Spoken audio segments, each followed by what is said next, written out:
अमरीकी फौज ने मशरिक़ वस्ता में मजीद लड़ाका तैयारे तैनात कर दिए। अमरीकी एहलकार के मुताबिक मशरिक़ वस्ता में F-16, F-22 और F-35 तैयारे तैनात कर दिए गए हैं। इन तैयारों की तैनाती से अमरीकी फौजी क़ुव्वत को तक़वियत मिल रही है। लड़ाका तैयारों की तैनाती दिफाई नौइयत की है। ये तैयारे ड्रोन और प्रोजेक्टाइल मार गिराने के लिए इस्तेमाल होंगे।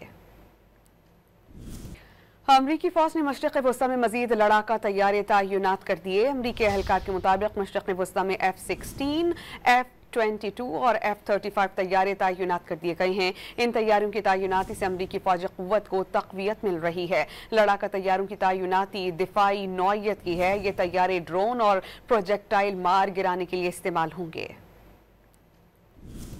अमरीकी फौज ने मशरिक़ वस्ता में मजीद लड़ाका तैयारे तैनात कर दिए। अमरीकी एहलकार के मुताबिक मशरिक़ वस्ता में F-16, F-22 और F-35 तैयारे तैनात कर दिए गए हैं। इन तैयारों की तैनाती से अमरीकी फौजी क़ुव्वत को तक़वियत मिल रही है। लड़ाका तैयारों की तैनाती दिफाई नौइयत की है। ये तैयारे ड्रोन और प्रोजेक्टाइल मार गिराने के लिए इस्तेमाल होंगे।